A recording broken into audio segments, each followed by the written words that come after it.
Thank you for coming today. I know maybe you like to go shopping, so I'm happy to see all of you. Today, I'm going to talk about two different things to maybe give an image for you and something to think about.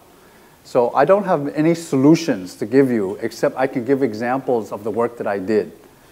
And so I call it intercultural composition. So we're going to talk about making music, making sound. We're going to talk at different cultures. So I worked mainly in Java and India. Although I had also some study with Japanese music, with gagaku, shakuhachi, and of course I'm an American, you can tell from my accent. And don't shoot me because my president, I also don't support. What I mean is in America, when we grow up, what we learn is rock and roll, blues, jazz, okay? But I was trained in Western music as well. So I played the trumpet, and I did things like Haydn and things like that. And somehow I got interested in something beyond the frame of European art music. That's what they call it, Beethoven, Boulez, we call it European or art music. Somehow it's more special, like it's better music because it's called art music. That's the idea. I don't agree. Anyway, I got a little bit, I wanted something bigger. I was looking for something. I knew that as a player, I was having fun playing the trumpet, playing bass, but I wanted to do composition. So I went to UC Berkeley, where they have at that time, they had a very good European art music department. And so we had 3 or 4 composers who are, pretty well known. But I was not satisfied. We're talking about 1966, okay? Most of you are not born. So you don't know that in 1966, to hear Stockhausen was very difficult. One record comes out, nobody sells it. How do you find it? Your friend get it from New York, and then you share it. And of course, we did not have cassette machines to copy. And not everybody had reel-to-reel tapes to dub. Okay, so it was very difficult to find the stuff that we can find everywhere, especially for the younger composers. So a lot of the names that we have, even like Boulez, even Stravinsky was not that easy to get. Forget about Ligeti, forget about Messiaen, okay? So I got really interested in world music because I wanted systems. So at that time, Indian music was very popular because of the Beatles. So rock and roll is a portal understanding world music. So of course everybody heard Ravi Shankar and said, wow, this is cool. And then Raga, what's his name, is the tabla player, yeah. Boom, boom, boom, boom, boom, and you think, oh man, this is something, right? So I got into Indian music because it was something different. I was lucky. I was not really interested in playing the sitar. I heard a singer that I'm going to show you.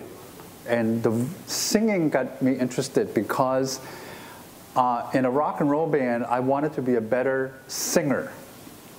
And anybody, when you're young, you can yell. But that's not always good as singing. You can do both as good.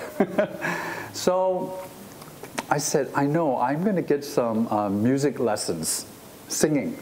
So there was a woman who was coming from New York to San Francisco, where I was growing up. And the woman was a voice coach for Barbra Streisand.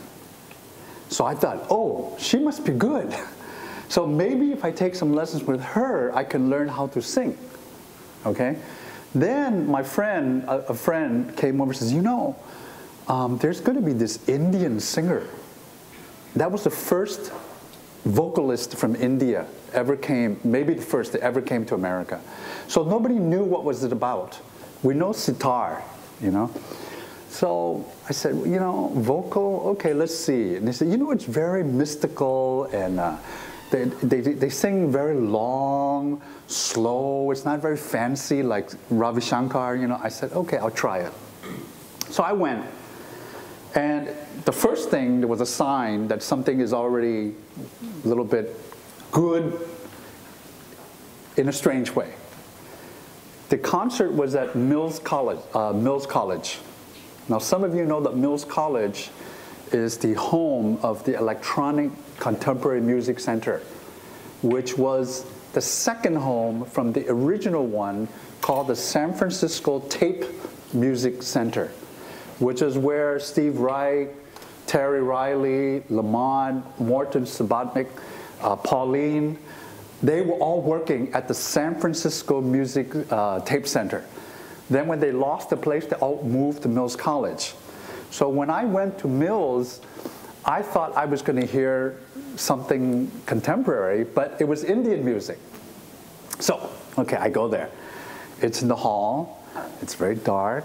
Everybody's sitting, you know, very quietly. And the Guruji, this Indian, white hair and very splendid, came out. And he sits down, and there are two tambura. You know, tambura is the Indian instrument that plays the drone. And so the drone, they had two players. One was Lamont Young. The other one was his wife, Marian Zazila. So I said, oh, there's Lamont Young. I've been trying to hear his music for 4 years. And I never heard his music. You couldn't get it. And then tabla was Terry Riley. Of course, we know Terry, because he was popular. So I'm thinking, oh, this is very interesting that this Indian guy's got these three avant-garde guys. So that's my beginning, okay? So why I'm talking about world music or ethnomusicology and the avant-garde. So I started interested in composition, and little by little I did different things. I think the first thing I imagined myself making composition was actually for marching band, specifically marching drum and bugle corps, because I was crazy about playing the trumpet, or at that time they called it a bugle in a marching band. And so I was walking around the street, you know, singing all these weird things. I don't know what I was doing. So I tried to write it down, and I couldn't, because I was writing like 16th notes, 64th notes. So I was trying to write exactly what I was hearing. So I didn't write just quarter notes. It was like 64th notes. Okay. So little by little, I got into composition. And when I found out about avant-garde, I went to Mills College. And so that's where I met Robert Ashley. So the point where I am now, I say I work with music, the traditional and the modern things. So for me, those things is the same thing. And I say that my compositions intertwine the old classical and the new avant-garde, imagined histories and futures. So imagination from the lush flower bed of harmonic overtones. So now you know that I'm a minimalist, because I like sustained tone. So what I want to talk about today is the idea of what's, maybe these are bad words, traditional or classical, modern or avant-garde or whatever, but you have some idea that they're not the same thing, okay? So I'm looking for the connection or the nexus between what seems like two far ends of these musical understanding. Now, maybe you don't think it is, but I think most people do. So how does ethnomusicology, now ethnomusicology is a discipline that came around, I don't know, maybe around the 50s. And it means that the academics, the schools, were starting to focus upon world music, music of other people. Now, this is very colonial and very sort of looked from the European American side. Because if we say ethnomusic, we mean music which is not European art music. It's not even blues, okay? It's some other thing. But it's called ethnomusicology with scholarship. Ethnomusicology normally is academic, although in some cases that's changing now. How can that work with the avant-garde? So I want to talk about that. And I say avant-garde itself, for want of a better word, is not such a good word, you know? Because people ask me, what is avant-garde? I mean, that was John Cage. Is that avant-garde? That was like 50 years ago. Is that avant-garde? Okay, so that's the question. But it's the only word I can use when I'm talking to describe which is post-modern or maybe post-postmodern or whatever. Another bad word. It just means the latest thing comes out that you didn't hear about before, okay? So I say that because of this continuum, all types of music and approach are available and easily used for all of us now. With YouTube and things like that, the internet, we can find out anything we want. We can go to China, we can go to Africa, we can go to villages, we can go to very advanced electronic things. Everything is available. Now, the thing about the avant-garde and also the mixing or combining or working with the world music or the other music from the European art music, actually it goes back a ways. And so I just gave some of the names. These, not all of them. There are a lot of people who are involved with this idea, but maybe we can start with this American guy named Henry Cowell. Okay, some of you know, but the young kids know. I don't think so. If you do, I give you A+, and I take you for dinner for free. And I give you wine, okay? Henry Cowell, even in America, not everybody knows. But he was the guy that really got it starting in a big way. He was a composer, European style, you know, let's call it that kind of, you know, Western music. But he got interested in other music.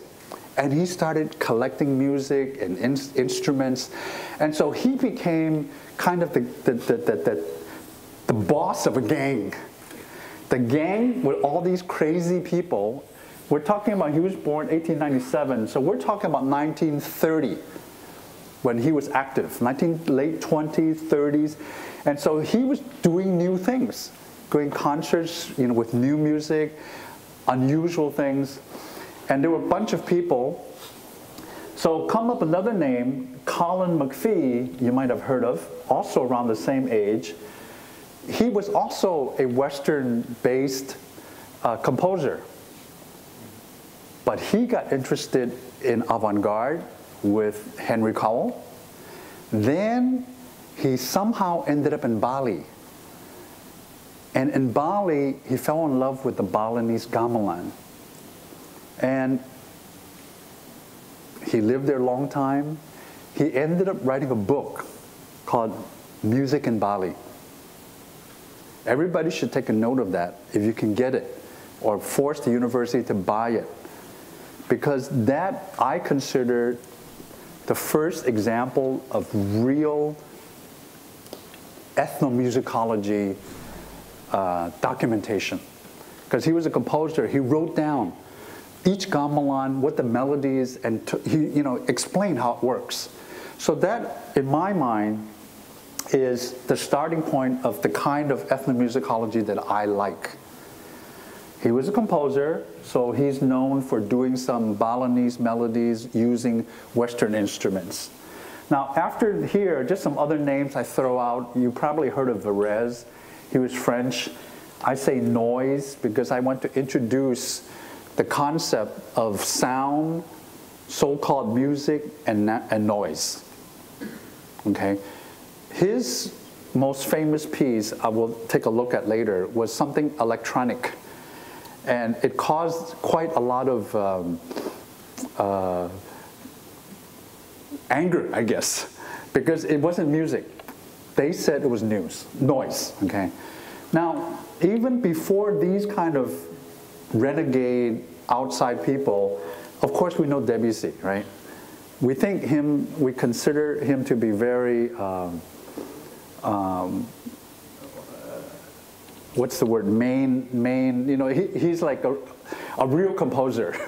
He's not somebody pretending to do something different. We know Debussy, right? And we know that somehow that he heard the gamelan, the Javanese gamelan, and I don't really like to concentrate too much on that.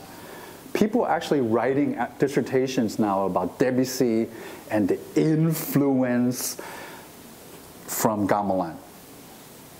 A genius is not influenced. He hears things. He had ideas long before he heard gamelan. But I just want to say, because somehow in there, he did come up with this thing called the whole tone scale. So I don't know he was influenced or whatever, but it worked out, okay? And then you might have heard of Havanas. He was another orchestral kind of guy. And so he was interested in also working with non-European kinds of sounds, melodies. And he was also a little bit mystic. The quote is, "The atmosphere is hushed, reverential, and mystical, nostalgic." Okay. Now, here's a guy, this John Hazeldale Levi's. I just found out about 3 years ago myself, even though I'm a trained ethnomusicologist. I never heard of this guy. He, in 1936, wrote a book about Chinese music, which is incredibly detailed. He was talking about spoken language Chinese and how it works with the music and how somehow the sense of talking and the tones works with music. So he wrote about that. And just to throw in a real well-known name, is Bartók. And so most of you probably know, he did also work with other kinds of music, specifically with folk songs. So what is interesting to me, I just want to go quickly through this, and then during the talk we'll go more into the details.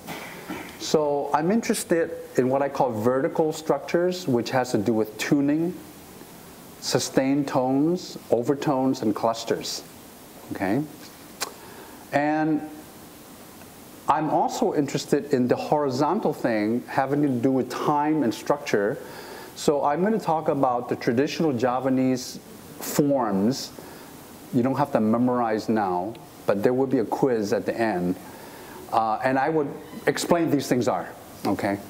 And then, of course, my interested in Hindustani or Indian music. And I'm very interested in this structure known as the raga and the alap. I will explain those later. In terms of the tuning systems and the approach, these are the things that are always in my mind whatever I do. There's something called just intonation. I will explain that in a few seconds. The Javanese have two scales. They call slendro and pelog. I'm going to talk about that. And I will also talk a little bit about the Hindustani raga system. Now, aside from that, I'm interested in this kind of polytonality and something what I call, right or wrong, micro-polytonality. Okay, so we'll talk about that later. And then, of course, there's always still serialism. There's still atone. That doesn't go away. And I use those techniques as well. And also noise. Okay, so the minimalist pioneers, I guess there's the big four that they talk about.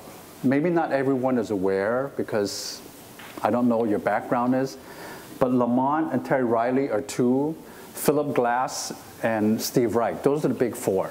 But there are others, okay? So, okay, see, here's the one. This is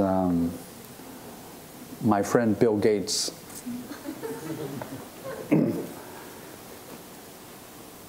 So I just want to say that my background comes from that I had the fortune to learn from these people. Okay, so Terry is probably the first one that became very well known. And then Steve was well known also, and finally Philip Glass is maybe the most famous. Well, I wouldn't say famous. Well known because of his production. But there's a guy here that everybody may not know, Robert Ashley. He does not consider himself a minimalist, but he does certain things that are very minimalist. He works a lot with spoken text and electronics, and works a lot with imagined mind things. So those are my teachers. My other teachers is in Indian music. This is the vocalist, Pandit Pran Nath. I recommend that you write it down and then YouTube him later and try to get a CD, because he is the singer of singers. In India, there's sitar, sarod, there's sarangi, but vocal music in India is very big. I don't know if it's the biggest considered the thing, but it's very important. So Pandit Pran Nath was not so famous because he did not sing in a very flashy way. He does not go out to try to do rock and roll like some of the other people. Like Ravi Shankar, he went to the Beatles, like that. So Pandit Pran Nath stayed very focused upon the traditional way of singing music.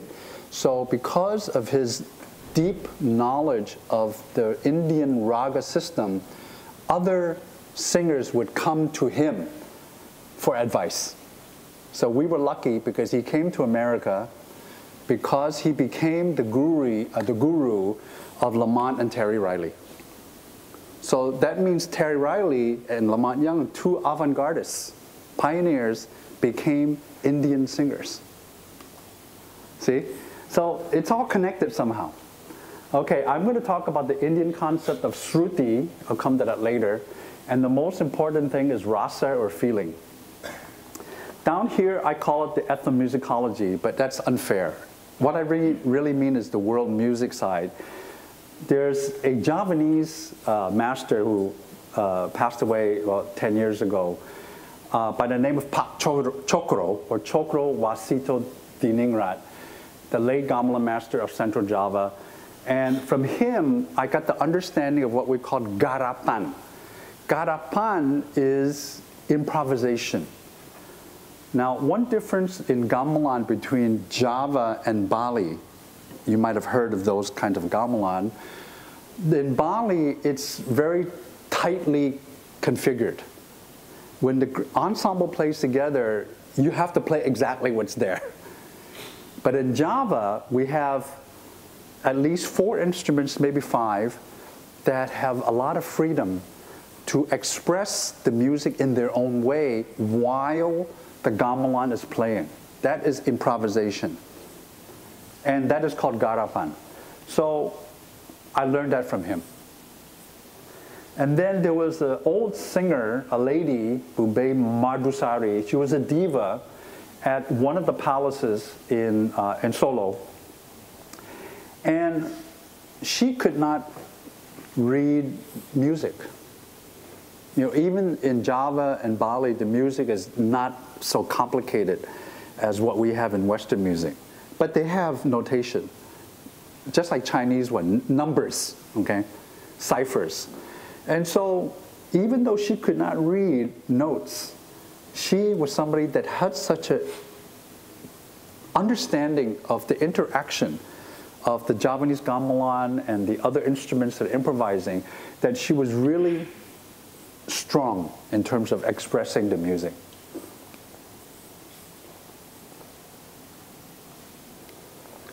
So somehow over, I guess, 1970, 71, I got introduced to Indian music, and then I discovered the Javanese gamelan in 72, but only in the summertime. And then in 73, I went to Wesleyan University where they had a gamelan and they have an ethnomusicology program.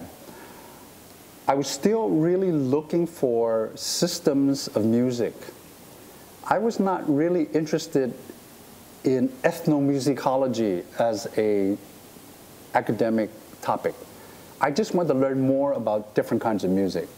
And so at Wesleyan, they had Javanese gamelan, they had Japanese koto, shakuhachi, they had North singing, sitar player, tabla player, South Indian flute. I mean, they had everything, African. So I thought that's a good place for me, okay? Now, after many years now of going through all of this, I want to just point out that what's interesting about composition to me is not just the technique, not the techniques that I've learned. That's just the palette. Those are the tools that we can use. So I want to find a position or talk about the idea of being subject and object. The subject is like, I am a Javanese composer. I'm looking at something which is not in my own aspect. Or I'm a Western composer looking at something which is not myself. So the subject is how I look at things. What we look at is the object. So I studied Javanese gamelan music for so long I don't even remember, like 40-something years. I'm supposed to be an expert. The more you know, the less you know. So let's just say I know something, but I'm not an expert. But in a composition point of view, I know enough to want to use the techniques to do something that I think is, interesting or makes me happy, and hopefully makes other people happy. So I, as a Western composer, looking at the object as Javanese techniques, or Indian techniques, or African, or whatever, okay? Or even maybe serialism, because we're not born in serialism, okay? But when I am composing, sometimes I say, let me pretend that I am Javanese. I would say to myself, if I am Javanese, like my teacher, Pat Cokro, if I was like him, what would I be doing? So I turn what I know of Javanese knowledge to make myself the subject. Okay, I'm not saying that I am an expert on a subject, but I turn my mind so then I can work with the composition.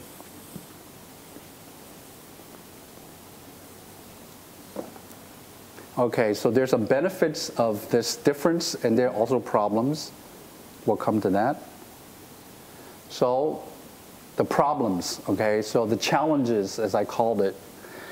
I'm going to show some examples of some of the work I did, so these are them. And I apologize if it seems like I'm trying to sell something here, but this is the only thing I can talk about when we talk about this topic. Okay, so these are my compositions that I'm going to show you today. And I point out what the thing I was looking for when I was working, creating the work. So in that sense, I'm still maybe like a Western composer.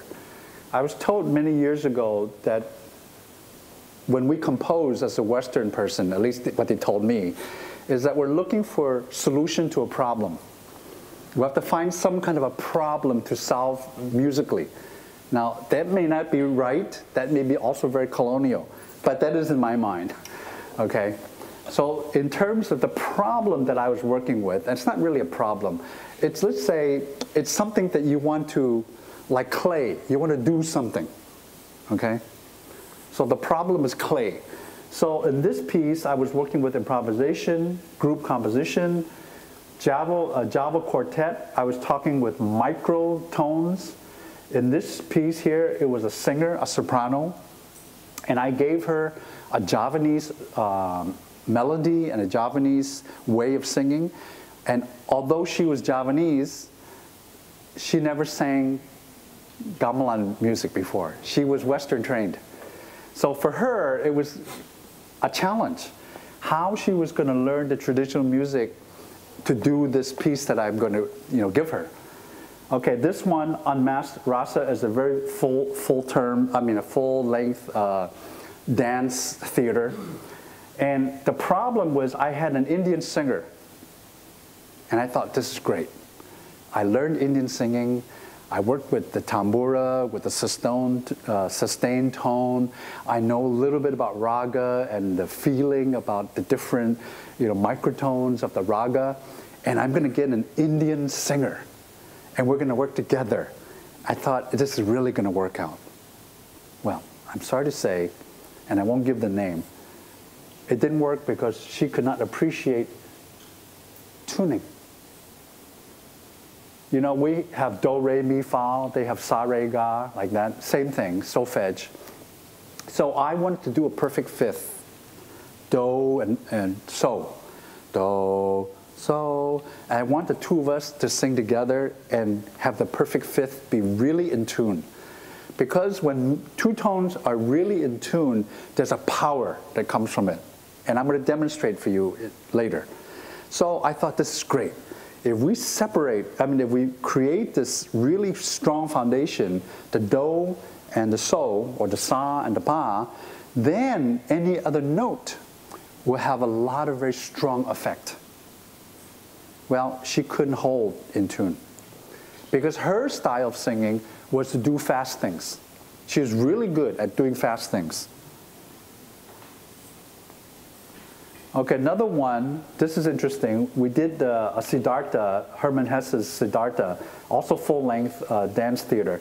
I had another Indian, she was a veena player. And she's pretty well known. And she's good. But because we were working in a Javanese gamelan context, she could not do certain things with timing. Now you know that Indian timing is very complicated, complex. Yeah? They're wonderful science about how to mathematically define rhythm, especially in South India. But one thing they cannot do is they cannot slow down the music while they are playing. They can't do that. And Java is full of that. And I will show you some example. So that was a challenge. I said, here's this wonderful veena player, and we can't do this thing. Okay, and finally, what do we have here? Oh, but Badaya, Badoyo, Hagoromo is also full-length dance. And I'll show you an example. It's a combination of Japanese, no, and Java dance. And I had two styles of singers in Java, what we call the Jogja style and the solo, or Surakarta, two different styles inside Central Java. And the repertoire is almost the same, but the way of doing it is different. So I wanted the Jogja singers to do something in the solo style, and they refused. They corrected me, and they changed the notation. Okay, so I just want to point out some of the interesting things that happened along the way with working with intercultural music. Okay, so quickly here, I already mentioned that I'm going to do something with tuning, polytonality, and micro, sustain, overtones, clusters. And I just want to give you a couple of examples so that you can maybe later go back and take a look around. So the first thing, I'm going to go to this site here, which is by a musical composer and also a writer by the name of Kyle Gann. And if I'm lucky, we'll be able to access. Yeah. Here, he does a wonderful job of explaining what is the meaning of something called just intonation. Now, I'll just very quickly say just intonation is the tuning of the natural environment of the air. So if we play a string, like a guitar, and we pluck it, the note comes. Let's say A, you hear bong, whatever. I don't have perfect pitch, whatever that is. A. And if we play it long enough or touch it a certain way, we hear the overtones. We hear the octave, so there's 1, 2, 3, no, 1, 1, 1, 1, 1, 2, 2, 2, 3, 4, 5, 6, 7, like that. So every note has a very specific frequency, and it's in the air. So if we all go into a cave and we sing do, the soul will come out automatically. So that's why a lot of chanting in Tibet or in Indian or Japan is so powerful. If a whole group sings on one note, all the other overtones come for free. That is just intonation. So just intonation is becoming popular in the last, I don't know, 40 years more because of sustained sound. If we have sustained tone and we do the right of tuning, then all this magical thing happens. So I just want to say, Kyle has done a lot of very good stuff. Now, it's a little mathematical and might be a little bit of a headache for some people. So he talks about fractions, and he shows you C is a 1 divided by 1. Okay, so he talks about C, although he gives a pitch of 200, which is not a C. But he's talking about every note, every sound has something that we can call a frequency. So you have 200 cycles per second or 400 or whatever. So an A that we normally play in the orchestra is 440. Some have 435, but somewhere around there, okay? So that's what they mean by 440 is cycles per second. And down here, he starts to talk about fractions, 3, 4, 7, 2, and all these numbers. Don't worry about them. What they mean is they take, here we see the sol, do, re, mi, fa, sol. Yeah. And so he says C is 1, 1. The octave is 2, 1. Okay? And in between, they give you all the just intonation frequencies. So if we look at the perfect fifth, is what we call 3 over 2. So every time somebody says, give me 3 over 2, they mean perfect fifth. Okay? And these are some of the other ones here. A major third is a 5 over 4, a major second, 9, 8. So that is just intonation. Now, you don't have to memorize right now, but just note that these numbers are what we call simple fractions. We don't have 5.3 over 4. It's just simple, 5 over 4, okay? Okay, let's see what he has here. Okay, so here he explains again how we break up the notes even more. So he gives you also the frequencies of all these other notes. So here's something to notice. Here's a C sharp. Here's a D flat. Most of us we say that C sharp is the same as D flat. Is that correct? I mean, we say that, okay? But it's not. In the just intonation system, there's a little bit of a difference, okay? So it's not that we're wrong to play C sharp as D flat when we're playing the trumpet or the piano, because we don't have two choices. We only have one. I'm just pointing out that depending on how you tune, there is a difference. Okay, let me see. I think I'll just leave this, but I hope that you can take a look at it. Okay, let's see. Let me show you a little bit about the pelog and slendro Javanese scales. Okay, this is a rather scientific measurement of gamelans in Java. So this is 30 outstanding pelog gamelans. So this is the scale of pelog based on gamelans from the different palaces that somebody did. And I just want to show you what they found out and how it can help us to understand tuning. So in the pelog gamelan, we have one key is the 1, 2, 3, like that, okay? So he's just showing us the frequency that he measured, and then here he gives the distance between one note and the second note. They do it by something called cents, like cents and dollar. So cent is another way of mathematically representing sounds. So it turns out that cents is pretty useful because an octave, which we know is 12 notes on a piano, is 1,200 cents, which means every semitone is 100 cents. So it's very easy to deal with that.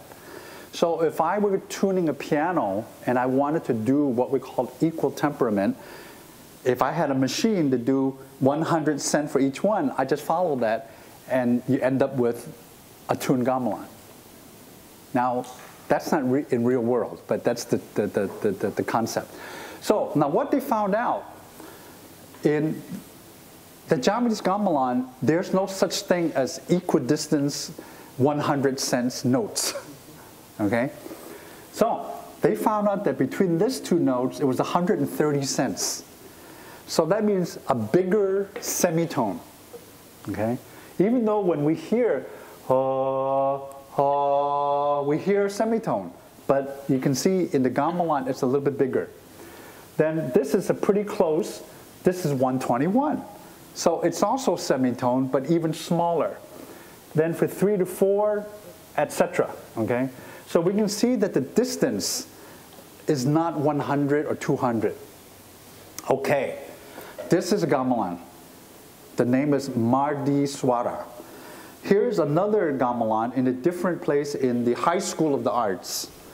And if we look at the same notes, 1, 2, 3, and we look at the distance, we see these two gamelans from 1 to 2 do not have the same sound.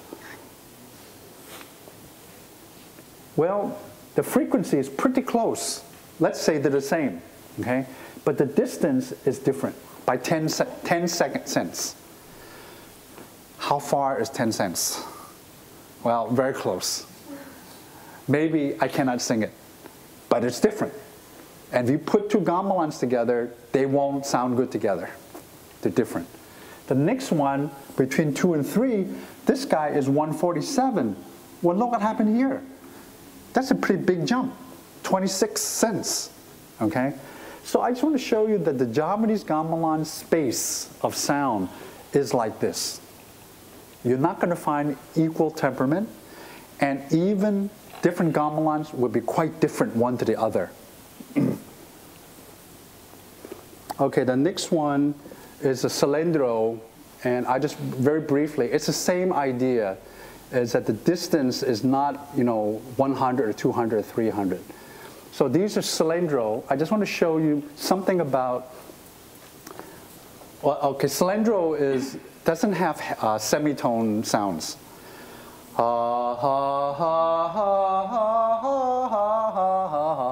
So we say, oh, it's pentatonic. Okay, but pentatonic usually means it's an equidistance kinds of tuning. So this is something like that, but if we look at the notes, again, we just look at the distance. So they're pretty close. 242, that's not bad from 237, not bad. A little bit further, not bad. So you can see that most of them are around 240. Look at another gamelan, different one. Let's go down here. 254, okay, this is small. This is the same almost.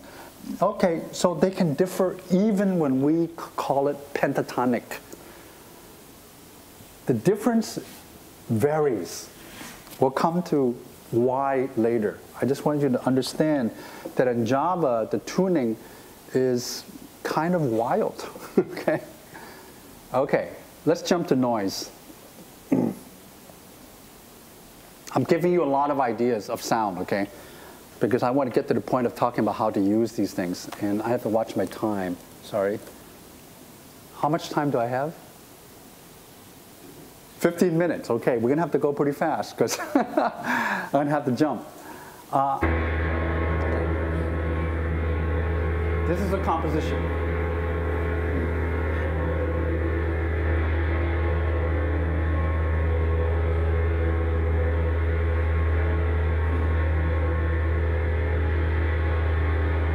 So I'm going to jump.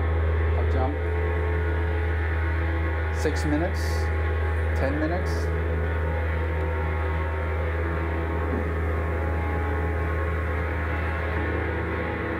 G sounds the same.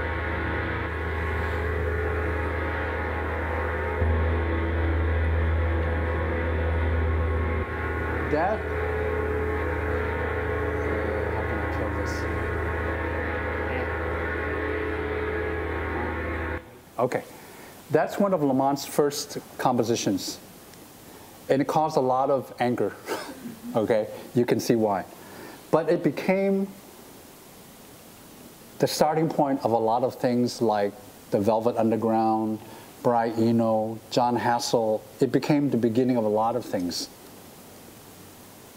Okay, now that's one of his first works, and this is one of his last works, called The Well-Tuned Piano, that he gave the regular piano different tuning, completely special tuning. And you can look it up. It's now available online. So this is not a very good example of the sound quality. You won't hear all the magic that happens when you play just intonation. Okay, so this is just intoned, and he has a scale that he created of his own, and you can look on the internet to find out exactly what he did. Okay, the guy I gave you the name, Kyle Gann, he explains. He figured it out. It used to be a secret until he figured it out. So what we're hearing is very simple. Let me see, can we turn up a little bit volume? Don't be afraid. Is that the loudest? Okay, that's good. So he's just playing dyads to establish. But I'm going to jump. This thing goes for, I don't know, 5 or 6 hours or something, nonstop.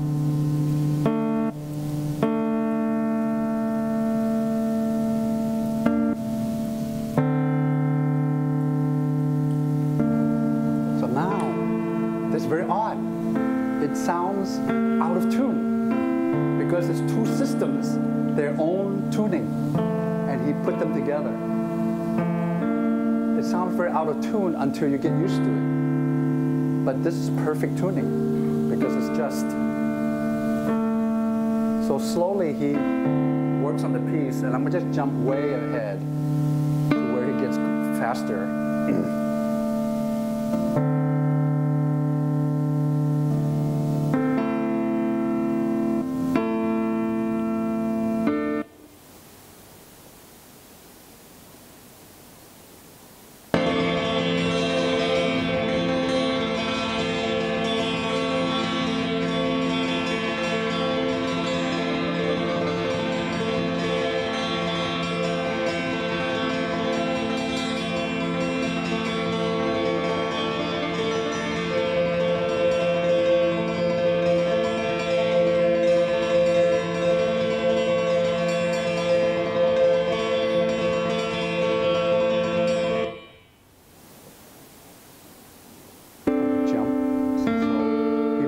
Through many different sections.